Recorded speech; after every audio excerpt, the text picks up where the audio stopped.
Even our Buddha, Shakyamuni, he was actually a human being like us, like one of us, no difference. He went through human experiences of suffering and pain. He was not born like a god, what do you call that? He didn't just beam down here. Buddha was not like a Thor that dropped down from heaven or something like that. He was born as a human, right? So this is very important for us, As a human being, he achieved the highest realization that human can achieve, right? That gives us hope, right? That gives us that this Dharma teaching and the Dharma path has the power to change our mind stream, right? To change our negative habits and to bring us to the level of Buddhahood, We can do it.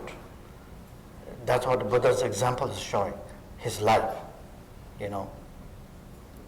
We can achieve that. And so you see, Prince Siddhartha had everything he desired in the palace, but he didn't find much, meaning at the end, right? He was still searching something. There's still a sense of emptiness still inside. No matter how much wealth and enjoyment you have, there's still something missing deep in your heart, right? That led him to search more, deeper. We can learn a lot from the life of Buddha, right? So then he left the palace, right? He left his queen, he left his young child, which was just born, not very old. He left everything, and then he pursued his spiritual journey, right? He became a yogi himself, a monk, and so on, practicing. A lot of people today ask questions, especially some of my friends. They ask me questions saying why, it looks like Siddhartha was not a nice man because he left his wife, he left his newly born child and went on his spiritual thing. So they asked a lot of questions. And I told them, it's between him and his wife.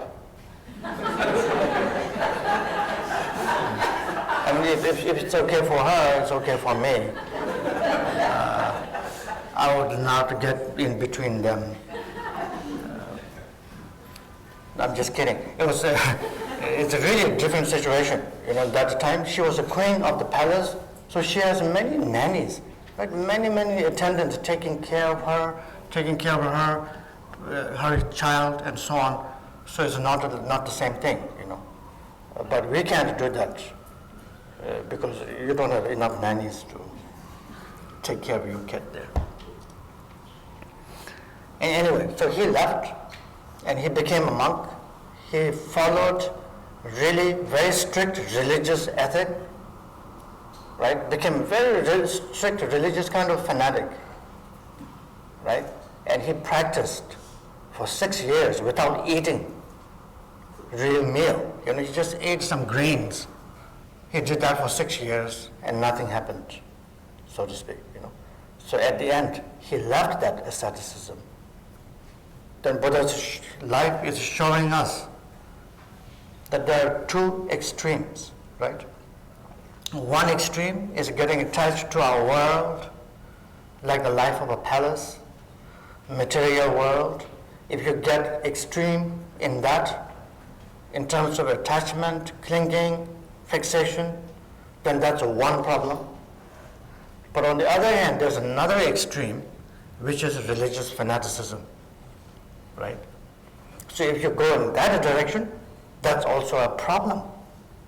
That's why, at the end, Siddhartha found enlightenment through walking the middle path, right? The middle way.